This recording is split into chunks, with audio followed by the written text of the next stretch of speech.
কত সুন্দর শব্দ এই ভাগ্য, কিন্তু যতটা সুন্দর ঠিক ততটাই রহস্যময় এই শব্দ। কখন কি হবে কেউ জানে না।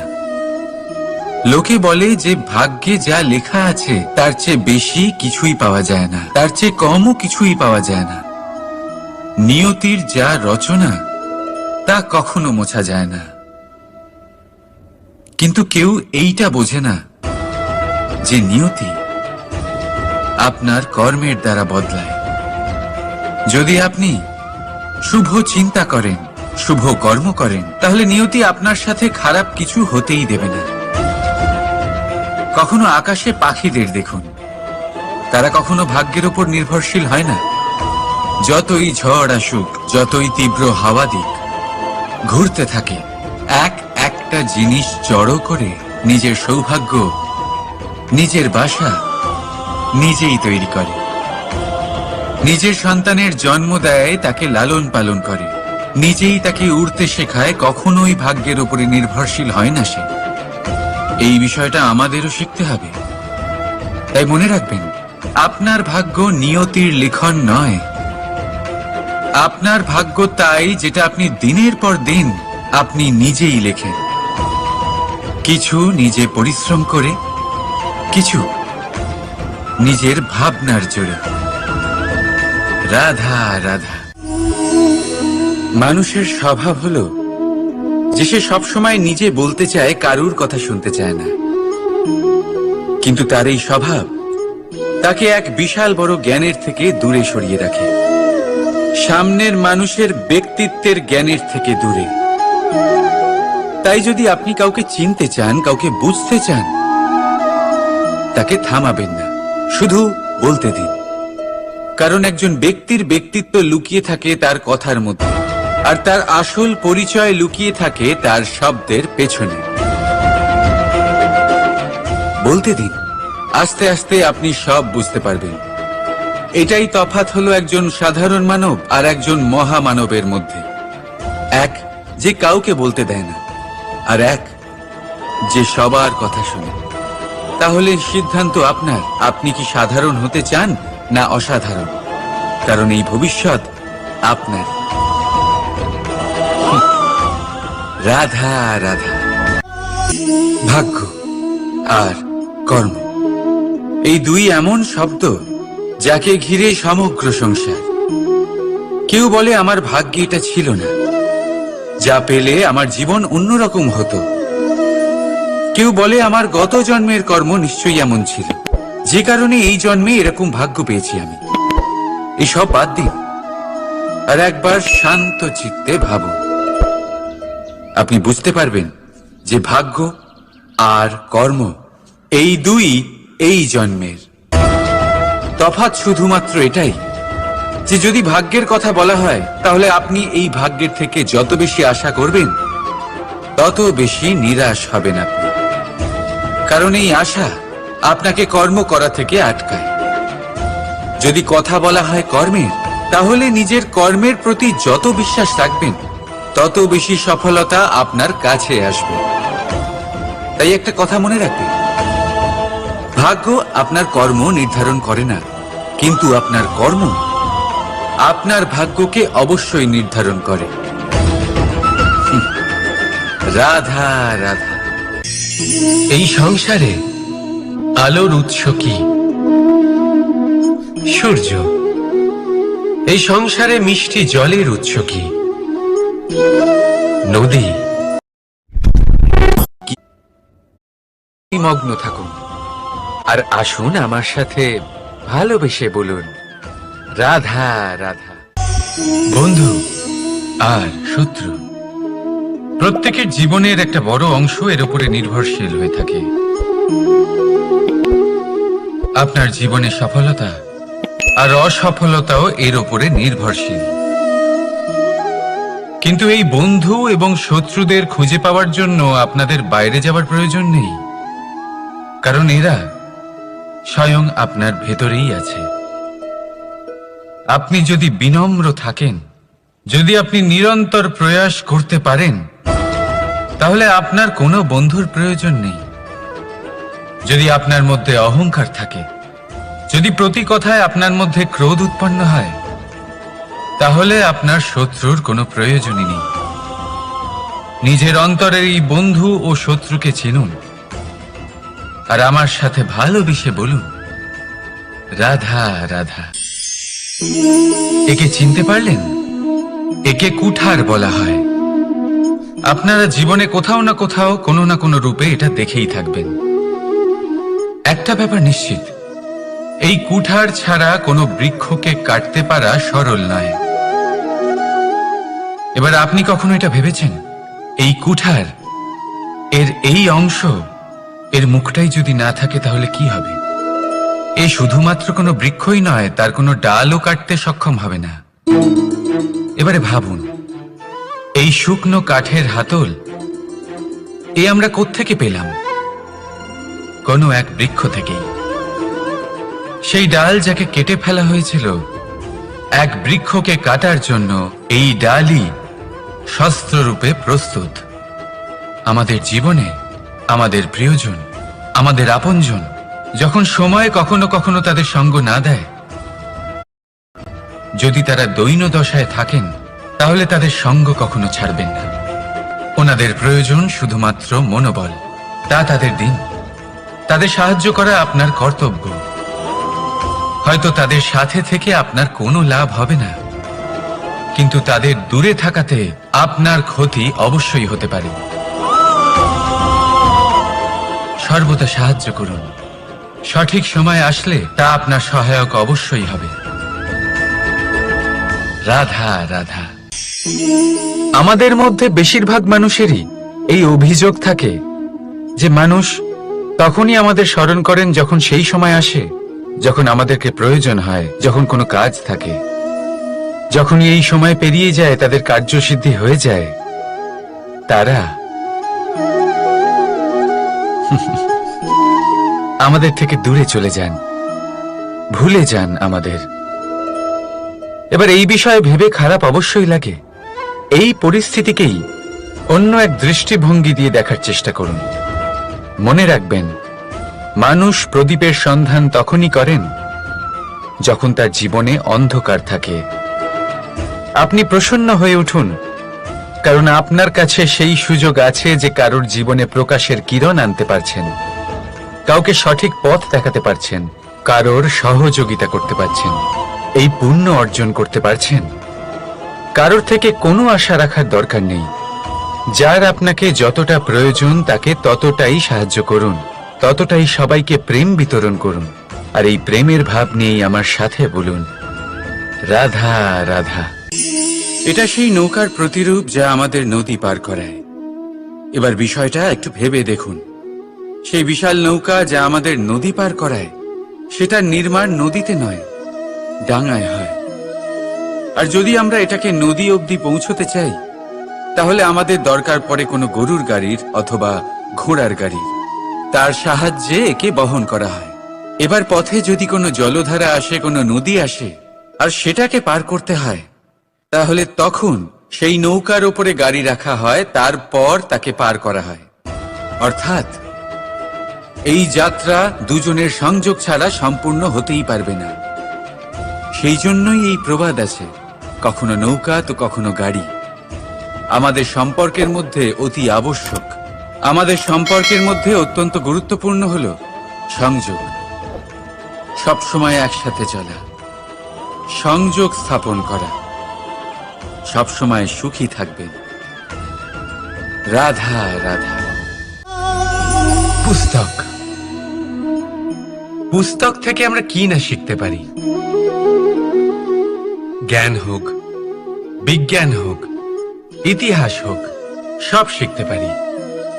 কথায় আছে, একটা ভালো পুস্তক, একটা ভালো গ্রন্থ পাওয়া তা 100 ভালো বন্ধু পাওয়ার সমান। কিন্তু যদি একটা ভালো বন্ধু পাওয়া যায়, তাহলে তা গোটা গ্রন্থাগারের সমতুল্য। সে আপনাকে কর্মের বিষয় জ্ঞান দেয়, সাফল্যের রসায়ন শিক্ষা দেয়। সে আপনাকে ইতিহাসে অমর করে রাখবে। শুধু তাই নয়, সে আপনাকে শুধু পথই দেখাবে না, সেই পথে আপনার সাথে সঙ্গী হয়ে চলবে। সেই জন্য জীবনে যদি কোনো ভালো বন্ধুকে পাশে পান, তাহলে তাকে আপন করে রাখবেন, তাকে সামলে রাখবেন, জীবন সহজ হয়ে যাবে। রাধা রাধা। বর্ষা ঋতু শুরু হলেই পাখিদের মধ্যে চাঞ্চল্য বেড়ে যায়। আর সেটা হবে নাই বা কেন? বাসা ভেঙে যায়, বৃক্ষ ভেঙে পড়ে, প্রত্যেক পাখি তার থাকার জন্য একটা নতুন জায়গার, একটা ছায়ার, একটা ছাদের খোঁজে থাকে। শুধু একটা পাখি এসব কিছুই করে না। না তো তার এসব সমস্যা নিয়ে কোনো চিন্তা থাকে, না কোনো দরকার পড়ে। আর সেই পাখি হলো বাজ। সেই সব সমস্ত ছোটখাটো সমস্যার থেকে অনেক দূরে ওপরে উড়ে বেড়ায়, মেঘের থেকেও অনেক উঁচুতে। তাই এই সব ছোটখাটো সমস্যা যা আপনার জীবনে এসে থাকে, এই সব নিজের চারপাশকে ঘিরতে দেবেন না। নিজের চিন্তা ভাবনাকে অনেক উঁচুতে রাখুন। আপনার সমস্ত সমস্যা নিজে থেকেই নিচে চলে আসবে। রাধা রাধা। কোন ব্যক্তির ব্যক্তিত্ব কিভাবে তৈরি হয়? আপনার কি মনে হয় যে ব্যক্তি জন্ম থেকে তার স্বভাব নিয়ে জন্মায়? নাকি আপনার মনে হয় যে এই প্রকৃতি ব্যক্তির জন্য তার নিয়তি রচনা করে? না, এরকম একেবারেই হয় না। আমি আপনাকে বোঝাচ্ছি। যখনই বৃষ্টি পড়ে কোনো বিন্দুর দিকে দেখবেন। এবার এই বিন্দু যেখানে পড়ছে তার উপরে নির্ভর করছে তারপর কি হবে। যদি এই বিন্দু পড়ে কোনো ক্ষেতের ওপরে, তাহলে কোনো নতুন ফসলের জন্ম দেবে।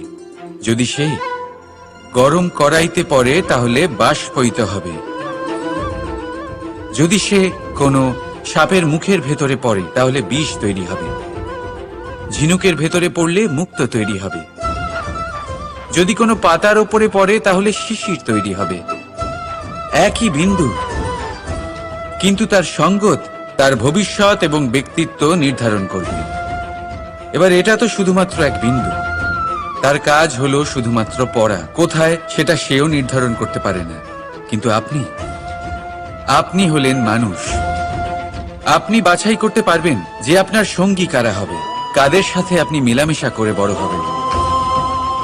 তাই তা ভালোভাবে করুন, কারণ এই নির্বাচন আপনার হাতে।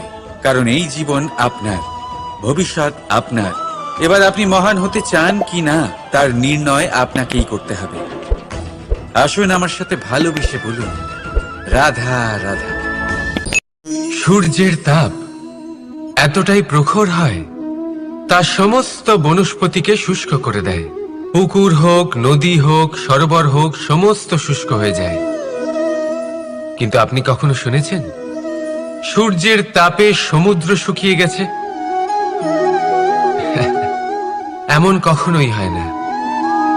আর এর পেছনেই লুকিয়ে রয়েছে এক অমূল্য জীবনের শিক্ষা। সমুদ্রের মতো নিজেকে ধৈর্যশীল করে তুললে, নিজেকে সংযমী করে তুললে, সূর্যের তাপ আপনার কোনো ক্ষতি করতে পারবে না। আপনার অন্তর থেকে সেই তাপ বাষ্পায়িত হয়ে মেঘ তৈরি হয়ে সূর্যকে ঢেকে দেবে। আর তারপর হবে শুধু সাফল্যের বৃষ্টি। তাহলে আসুন আর আমার সাথে ধৈর্যের সাথে বলুন, রাধা রাধা। মানুষ অসুস্থ কেন হন? শারীরিক দুর্বলতার কারণে? না, মানুষ অসুস্থ হন তার মানসিকতার কারণে, তার বিবেকের কারণে, তার কর্মের কারণে, তার ক্রোধের কারণে।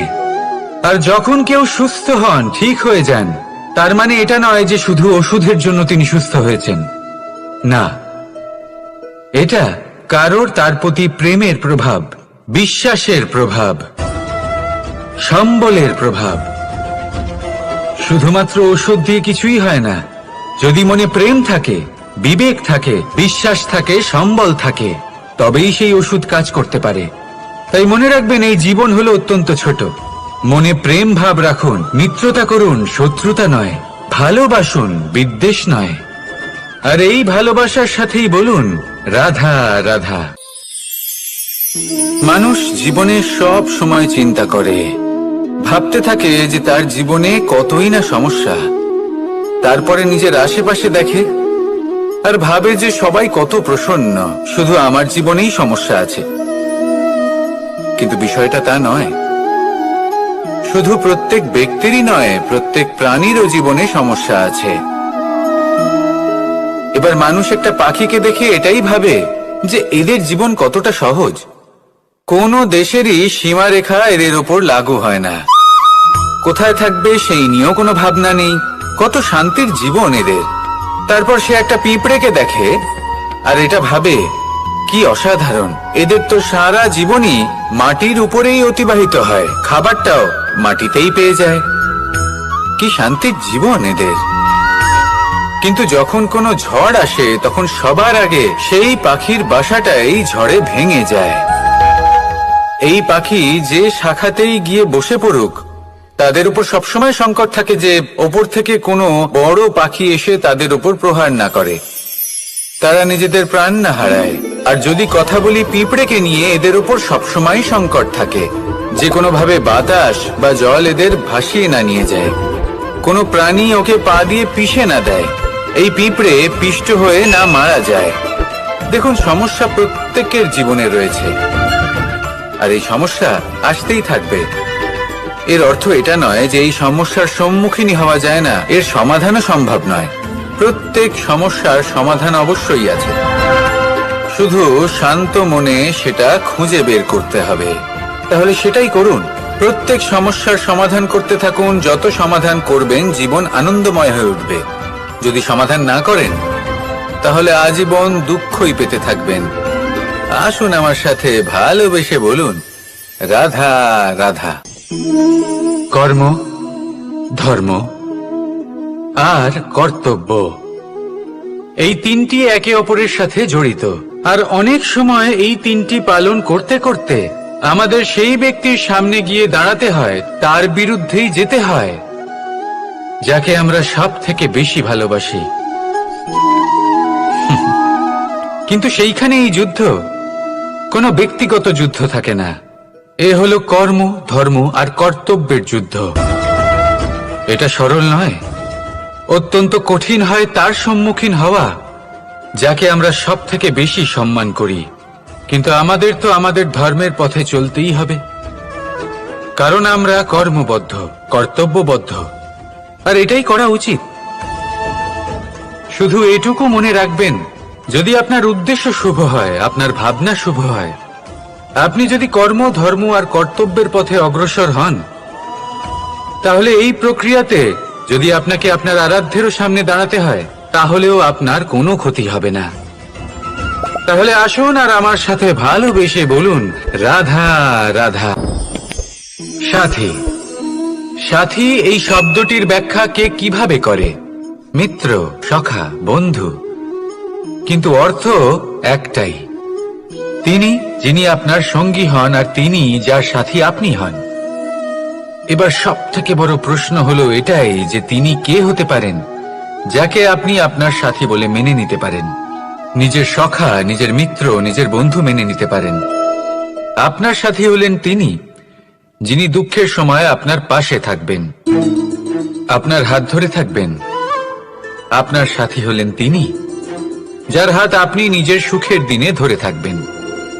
সেই সাথীরই হাত ধরুন যিনি দুঃখে সবসময় আপনাকে সাহায্য করার জন্য তৎপর হয়ে থাকেন, আপনার পাশে থাকেন, আর যাকে সুখের দিনে আপনি আপনার সাথে রাখতে পারেন।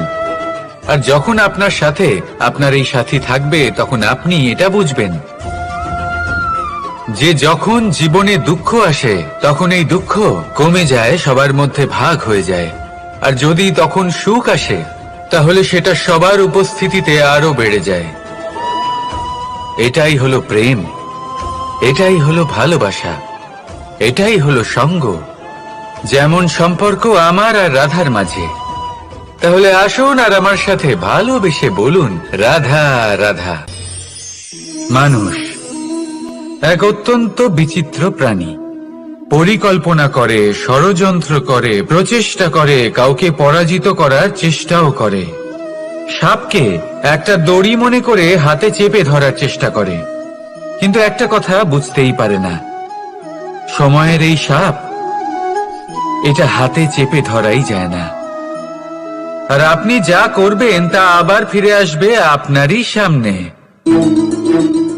দেখুন, এতে কিছুই যায় আসে না যে আপনি কুম্ভকারের পুত্র নাকি কৃষ্ণের পুত্র। যদি আপনি অনুচিত কর্ম করেন তাহলে আপনার সাথেও অনুচিতই হবে, অশুভ কর্ম করলে আপনার সাথেও অশুভই হবে। কুরু বংশ অত্যন্ত মহান বংশ ছিল। এই কুরু বংশ কি হলো তার সাথে? একটা গোটা বংশ বয়ে গেল, কারণ ওনাদের উদ্দেশ্য অশুভ ছিল। অন্যদিকে 5 জন বনবাসী পাণ্ডব মহাভারত বিজয়ী হলেন, কারণ তাদের উদ্দেশ্য শুভ ছিল। তাই মনে রাখবেন, শুভ অগ্নি প্রজ্বলিত করবেন, শুভ তাপ সঞ্চার হবে। অশুভ অগ্নি প্রজ্বলিত করবেন, নরকেই জ্বলতে হবে। তাহলে আসুন আর আমার সাথে ভালোবেসে বলুন, রাধা রাধা। জীবনে এমন কিছু কাজ রয়েছে যা আপনাকে একাই করতে হয়, আর এমন কিছু কাজ রয়েছে যা আপনাকে একসাথে মিলে করতে হয়, একজোট হয়ে, সঙ্গবদ্ধ হয়ে। এবার সঙ্গবদ্ধ বলতে কি বোঝাতে চাইছি? আমি তাদের কথা বলছি না যারা বাস্তবিকভাবে একে অপরের সাথে কাজ করেন। আমি তাদের কথা বলছি যারা একে অপরের থেকে দূরে থেকেও একে অপরকে বিশ্বাস করেন। আমি আগেও বলেছিলাম, সমস্ত বিশ্বের আশা বিশ্বাসেই বসবাস করে, তাই না? তাই যেখানে সমস্ত বিশ্ব আছে, সমস্ত সংসার আছে, সেইখানেই বিশ্বাস রয়েছে। তাই আপনার আশেপাশে এমন দল সঙ্গবদ্ধ করুন যাদের আপনার উপর বিশ্বাস আছে আর যাদেরকে আপনি বিশ্বাস করতে পারেন। তাহলে আসুন আর আমার সাথে ভালোবেসে বলুন, রাধা রাধা। আমরা যে মানুষকে চাই, যাকে আমরা ভালোবাসি, তাকে একটা উপহার অবশ্যই দিতে চাই। এমন এক উপহার যা ওনার ভালো লাগবে, যা শ্রেষ্ঠ হবে, অতি প্রিয় হবে, বহুমূল্য হবে, বা বলতে পারেন মূল্যবান হবে। তাই আমরা কি করি? আমরা বাজারে যাই, তার জন্য স্বর্ণ, আভূষণ, হিরে, মুক্ত এইসব নিয়ে আসি। কিন্তু এটাই কি সর্বশ্রেষ্ঠ উপহার? কখনোই নয়। সর্বশ্রেষ্ঠ উপহার হলো স্বাধীনতা, তাকে নিজের মনের মতো বাঁচার স্বাধীনতা। যদি আপনি কাউকে স্বাধীনতা না দিতে পারেন, তাহলে সে কোথাও না কোথাও বন্দী হয়ে যায়, তার বিকাশ কোথাও না কোথাও আটকে যায়। কিন্তু যদি আপনি কাউকে স্বাধীনতা দিতে পারেন, তাহলে আপনি দেখবেন ও সমস্ত সংসারকে, এই জীবনকে নিজের দৃষ্টিভঙ্গি দিয়ে দেখবে, বুঝবে যে কোনটা হলো উচিত আর কোনটা হলো অনুচিত। আর এটাই হলো সর্বশ্রেষ্ঠ। আর এবার যদি কাউকে স্বাধীনতার মাধ্যমে এত বড় একটা শক্তি দিতে পারেন, তাহলে আপনি আমাকে বলুন, এর থেকে বড় উপহার আর কি হতে পারে? আসুন আর আমার সাথে ভালোবেসে বলুন, রাধা রাধা। পিতা আর পুত্রের সম্পর্ক অত্যন্ত মধুর হয়ে থাকে। পিতা স্বপ্ন দেখেন, তাকে পূর্ণ করার সকল সম্ভাব্য চেষ্টা করেন, কিন্তু তাও অনেক সময় ওনার স্বপ্ন অপূর্ণ থেকে যায়। তখন পিতা ভাবেন যে স্বপ্ন উনি পূর্ণ করতে পারেননি, ওনার সন্তান তা অবশ্যই পূরণ করবে। যে স্থানে উনি কখনো পৌঁছতে পারেননি, সেই স্থানে ওনার পুত্র অবশ্যই পৌঁছবে। পিতা নিজের সন্তানের ভবিষ্যৎ নিয়ে সেই স্বপ্ন দেখেন, আর যখন সেই সন্তান সামনে এগোতে থাকে, তখন তার দুঃখ হয় না, বরং গর্ব হয়। ওনার ভালো লাগে এটা দেখে যে ওনার সন্তান অনেক উন্নতি করছে। কিন্তু যখন সন্তান নিজের অভিভাবকের শক্তি দেখে, তার যশ দেখে হিংসা করতে থাকে, সমস্যা সেইখানেই শুরু হয়। সেই জন্য সকল সন্তানকে এটা মনে রাখতে হবে, দেখুন, পুত্র হবার সুবাদে, এক সন্তান হবার সুবাদে, এটা হলো আপনার অধিকার যে আপনি আপনার পিতার থেকে বেশি উন্নতি করবেন। আপনার পিতাও এটাই চান, কিন্তু সুস্থভাবে এটা করুন। একটা রেখা টেনে নিন, যাতে আপনি তাতে এগোতে পারেন আর আপনার পিতার তাতে গর্ববোধ হয়, আর সেই বিষয়ে দুঃখ না হয় যে আমার সন্তান আমাকেই ছোট করার চেষ্টা করছে। ইতিহাস সাক্ষী রয়েছে, যে মানুষ অন্য কাউকে ছোট করার চেষ্টা করেছেন সেই মানুষই ছোট হয়ে গেছেন। আর আমার মনে হয় না আপনি এটা চান, কারণ কোনো একদিন আপনিও কারোর পিতা হবেন। আসুন আমার সাথে ভালোবেসে বলুন, রাধা রাধা। প্রেম এই সংসারে এসেছিল এই সংসারকে প্রেমের শিক্ষা দেওয়ার জন্য, এই জীবনের সুখের অনুভূতি আসলে কি তা শেখানোর জন্য। কিন্তু যদি সত্যি কথা বলি, তো আমি নিজেই প্রতিদিন প্রেমের নতুন নতুন স্বরূপ দেখতে পাই, প্রেমের একটা নতুন অনুভূতি প্রত্যেক নতুন দিনে। আর তার কারণ হলো এই প্রেম অনন্ত, এ হলো দৈব। প্রেম হলো এই সংসারের সব থেকে বড় ঢাল এবং সব থেকে বড় অস্ত্র। এই প্রেম ছাড়া না কোনো ন্যায় হয় আর না কোনো শাস্ত্র, না জীবন আছে আর না অন্ত। এবার যদি এই প্রেম মনের মধ্যে বাস করতে শুরু করে, তাহলে কখনো কোনো সমস্যাই হবে না, আর যদি হয়েও থাকে তাহলে তা স্থায়ী হবে না। এই প্রেম কি না করতে পারে? এই প্রেম সমস্ত সমস্যা মিটিয়ে ফেলতে পারে, আপনার মনের মধ্যে অহংকারকেও বিনাশ করে দিতে পারে, আপনাকে সাক্ষাৎ ঈশ্বরের সাথে দেখা করাতে পারে।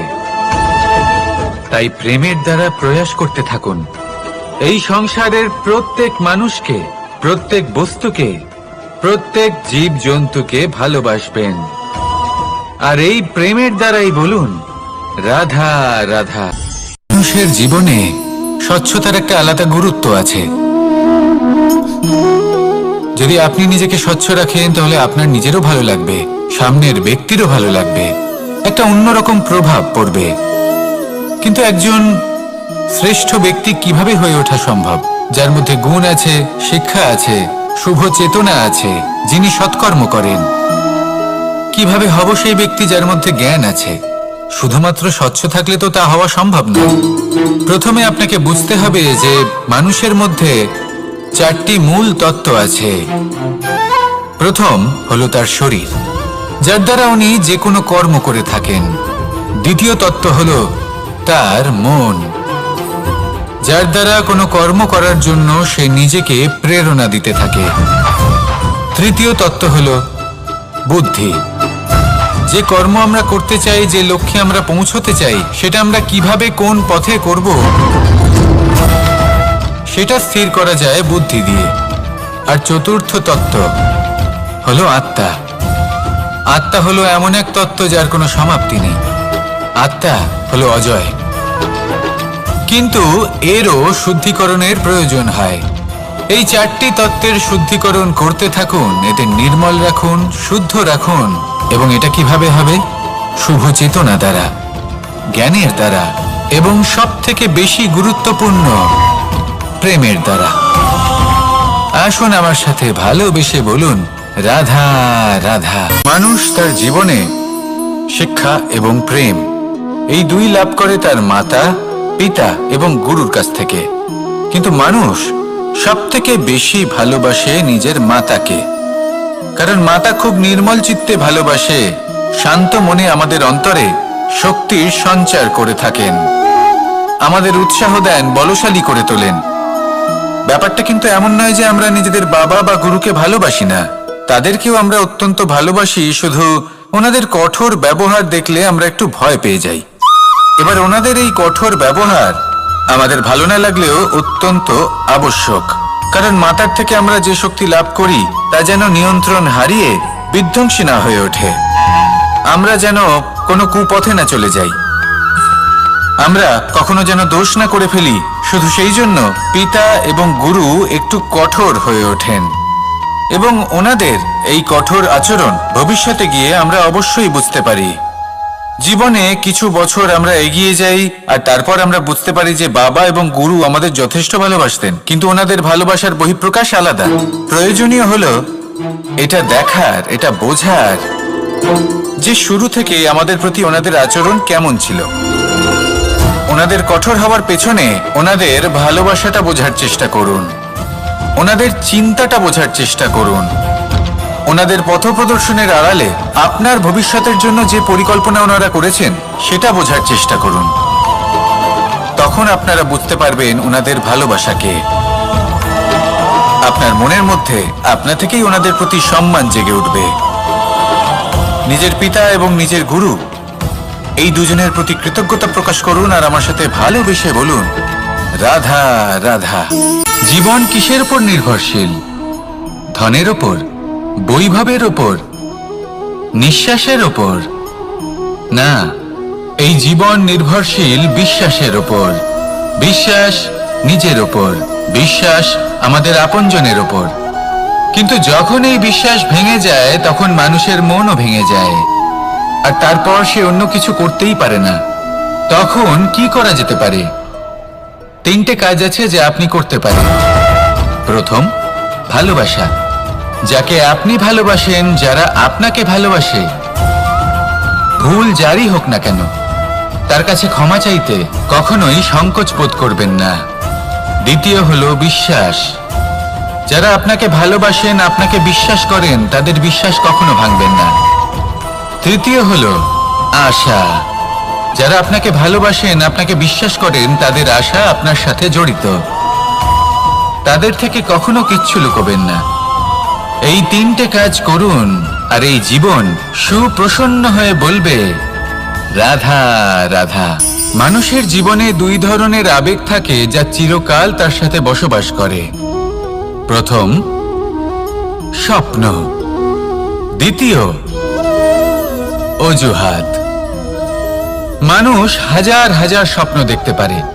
আমাকে এই কাজ করতে হবে, আমাকে ওখানে ঘুরতে যেতে হবে, আমায় জীবনে এই অসম্ভব কাজ বাস্তবায়িত করে দেখাতে হবে, আদি ইত্যাদি। এবার ঠিক যেমন স্বপ্ন দেখেন, সেইভাবে অজুহাতও খুঁজে নিয়ে আসেন। আমি এই স্বপ্ন পূরণ করতে পারলাম না, কারণ আমাকে কেউ সাহায্যই করলো না, কারণ আমি দুর্বল হয়ে পড়েছিলাম, কারণ আমার কাছে সময়ই ছিল না, আদি ইত্যাদি।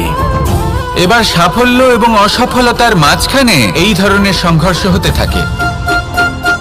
সাফল্য তখন লাভ করা সম্ভব যখন আপনার স্বপ্ন আপনার অজুহাতের থেকে অনেক বড় হয়, আর অসফলতা তখন পাবেন যখন আপনার অজুহাত আপনার স্বপ্নের থেকে অনেক বড় হয়।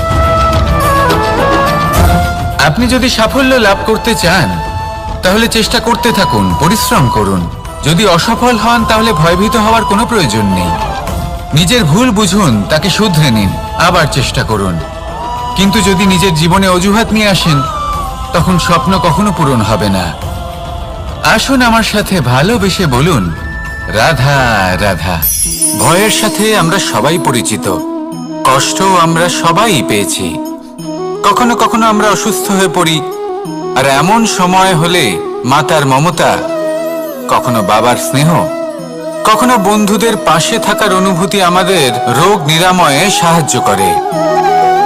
কখনো যদি আমরা নিরাশ হয়ে পড়ি, তখন যদি আমাদের কোনো আপনজন আমাদের 2টো ভালো কথা বলে, তখন আমাদের মনোবল বেড়ে যায়। ঠিক তেমন সংসারের এই রঙ্গমঞ্চে যদি আপনি পীড়িত অনুভব করেন, কিছু শুভ কথা আলোচনা করুন, কিছু স্তুতি গান করুন, কিছু মুহূর্তের জন্য হলেও নিজের ইষ্টদেবের কথা স্মরণ করুন আর প্রার্থনা করুন। সাহস বাড়বে, শক্তিও বৃদ্ধি পাবে এবং সামনে এগিয়ে চলার পথও দেখতে পাবেন। তখন এই মন প্রসন্ন হয়ে বলবে, রাধা রাধা। কখনো কখনো অন্ধকারের সাথে লড়াই করার জন্য আমরা প্রদীপ জ্বালাই। এতে প্রথমে সলতে রাখি, তারপর তেল ঢালি, তারপর আগুন জেলে এটা প্রজ্বলিত করি। তারপর একটা সময় আসে যখন এই প্রদীপ নিভে যায়। কারণটা কি? কারণ কি এটা যে প্রদীপের প্রকাশমান হওয়ার ক্ষমতা সমাপ্ত হয়েছে? না, এই যে আগুন আমরা দেখতে পাচ্ছি, এই আগুনের জন্য যে শক্তির প্রয়োজন হয় তা আসে এই তেল থেকে। যদি এই তেল সমাপ্ত হয়ে যায়, তাহলে এই প্রকাশ তাও সমাপ্ত হয়ে যায়। আর আমাদের জীবনে এই তেল হলো আমাদের কর্ম, আর এই আগুন আর এর দ্বারা উৎপন্ন হওয়া প্রকাশ আমাদের ভাগ্য। যত আমাদের কর্ম ক্ষীণ হতে থাকবে, আমাদের ভাগ্য সৌভাগ্য কোথাও না কোথাও লুপ্ত হয়ে যাবে। যে উজ্জ্বল ভবিষ্যৎ আমরা চাইছি, তা কখনো লাভ করতে পারবো না যদি কর্ম না করি। ঠিক যেমন তেল ছাড়া অগ্নি উৎপন্ন হয় না, তেমনি কর্ম ছাড়া সৌভাগ্য হয় না, আর যেমন কর্ম তেমন ভাগ্য। তাই সবসময় কর্ম করতে থাকুন, কর্ম করা থামাবেন না। আর আমার সাথে ভালোবেসে বলুন, রাধা রাধা। জীবনে তিনটি বিষয় আছে, তিনটি বস্তু আছে, তারা যেন আপনাকে কখনো বশে না করে নিতে পারে। প্রথম হলো ধন। ধন যতক্ষণ আপনি ব্যবহার করতে থাকেন, যতক্ষণ তা আপনার কাজে আসছে, ততক্ষণ ঠিক আছে, এই ধন আপনার কাছে অমৃত। কিন্তু যখন এই ধন আপনাকে ব্যবহার করতে শুরু করে, বুঝে যাবেন যে আপনার পতনের সময় শুরু হয়েছে। দ্বিতীয় বিষয়, ফেলে আসা অতীত। যাই করুন, আপনি অতীত পাল্টাতে পারবেন না, আর এই সত্যিটা আপনিও জানেন। কিন্তু তাও এর বশবর্তী আমরা হয়ে পড়ি, আর যখন তাই হয়, তখন এই সংসারে আমরা যেখানেই যাই না কেন, যত বড়ই সুখ লাভ করি না কেন, সেই সব আমাদের কাছে তিক্ত বলে মনে হয়। তৃতীয় বিষয়, আপনার আশেপাশের মানুষ ভিন্ন ভিন্ন ধরনের মানুষ হয়, যাদের চিন্তা ভাবনা এবং দৃষ্টিভঙ্গি ভিন্ন ভিন্ন প্রকারের। যদি এদের বশবর্তী আপনি হয়ে পড়েন, তাহলে কেউ বলবে এটা করো, এটা ভালো। কেউ বলবে এটা করো না, ওটা করো, ওটা ভালো কাজ। কেউ বলবে এই দুটোই করো না, অন্য কিছু করো। এই কথাগুলিতে আপনি এতটাই জড়িয়ে পড়বেন যে আপনি লক্ষ্যভ্রষ্ট হয়ে পড়বেন। তাই এই তিন বিষয় থেকে সাবধানে থাকবেন। যদি কোনো কিছু বশ করতে হয়, তাহলে আপনাকে বশ করতে হবে আপনার আজকে, নিজের বর্তমানকে। এটা খুব প্রয়োজনীয়। এটা ভাববেন যে এই সময়ের সদ্ব্যবহার আমি কিভাবে করব, সময়কে শাসন কিভাবে করব, ওই কর্ম কিভাবে করব যাতে ভবিষ্যতে কখনো আমার আফসোস না হয়, বরং এই সংসার আমাকে নিয়ে গর্ব করবে, সেই কর্ম করুন। আর যখন আপনি এটা শিখে নেবেন, তখন আপনি নিজেই নিজেকে প্রকৃত অর্থে ভাগ্যশালী করে তুলবেন। আসুন আমার সাথে ভালোবেসে বলুন, রাধা রাধা। অনেক সময় আমরা কারোর নীরবতাকে তার দুর্বলতা ভেবে বসি। হতেই পারে সেই ব্যক্তি উত্তর দিতে চাইছেন না, হতে পারে অন্য কোনো কারণ আছে যা আমরা বুঝতেই পারছি না। সেই জন্য তাকে দুর্বল ভেবে নেওয়া অনুচিত। দেখতে গেলে এই বিশাল সমুদ্র এও কিন্তু নীরব, শান্ত হয়। কিন্তু যখন সে রুদ্র মূর্তি ধারণ করে, তখন কি হয়? সমগ্র সংসারকে বিনাশের পথে নিয়ে যায় এই সমুদ্র, প্রলয় সৃষ্টি করে। সেই জন্য কারোর সহ্য শক্তিকে দুর্বলতা বলে মনে করবেন না। কারণ যদি এই নীরবতা নিজেকে ভেঙে বেরিয়ে আসে, তাহলে তা বিনাশের সমস্ত সীমা পার করে যেতে পারে। তাই এই নীরবতাকে সবসময় বুঝুন, সবসময় একে সম্মান করতে শিখুন। আর আমার সাথে ভালোবেসে বলুন, রাধা রাধা। কখনো কোনো চাতক পাখিকে দেখেছেন? কথায় আছে যে বছরে মাত্র একবার সে তার তৃষ্ণা মিটিয়ে থাকে, আর তাও আকাশে ভেসে থাকা মেঘের দ্বারা ঘটানো বৃষ্টির জলের ফোঁটা থেকে। আর কোথাও থেকে সে তার তৃষ্ণা পূরণ করে না। সারা বছর সে নিদারুণ গরম সহ্য করে, তীব্র শীতও সহ্য করে, শুধু এই আশা নিয়ে যে বছরে একবার অন্তত সেই মেঘের ঘন ঘটা হবে, বৃষ্টি হবে, আর সে তার তৃষ্ণা নিবারণ করবে। এটা আসলে কি? এটা আসলে বিশ্বাস। সেই বিশ্বাস যে বছরে একবার সেই মেঘ আসবে তৃষ্ণা নিবারণ করতে। যেমন দেখুন, একটা সূর্যমুখী ফুল সারা রাত অন্ধকারের সাথে যুদ্ধ করে, কারণ তার বিশ্বাস যে ভোরবেলায় সূর্য তাকে অবশ্যই দর্শন দেবেন। সেটাও বিশ্বাস ছিল যার উপর ভরসা করে মনু একটা নৌকা নিয়ে বেরিয়ে পড়েছিলেন এবং সমস্ত সৃষ্টিকে প্রলয়ের হাত থেকে বাঁচিয়েছিলেন। সেটাও ছিল ভালোবাসার প্রতি বিশ্বাস, যার উপর ভরসা করে বানর এবং ভাল্লুক সেনা নিয়ে শ্রীরাম আক্রমণ করেছিলেন সমস্ত বরদানপ্রাপ্ত অসুরগণ এবং রাক্ষসগণের লঙ্কায়, এবং জয় লাভ করেছিলেন। এই বিশ্বাসই হলো এই বিশ্বের আশা। বিশ্বাস রাখুন যে আপনি হলেন সর্বশ্রেষ্ঠ এবং শুধুই নিজের কর্ম করতে থাকুন। এই বিশ্বাসের আশাই আপনাকে প্রতি মুহূর্তে বল প্রদান করবে। এ হলো আমার বিশ্বাস। আসুন আর আমার সাথে ভালোবেসে বলুন, রাধা রাধা। যোগাসন। যোগাসনে আসন অত্যন্ত গুরুত্বপূর্ণ। এবার আমি বলবো সবথেকে শ্রেষ্ঠ আসন কোনটি। আশ্বাস। নিজেকে আশ্বস্ত করতে থাকুন যে আমি আছি, সব ঠিক হবে, যা হচ্ছে ভালোর জন্য হচ্ছে। এই আশ্বাস আপনাকে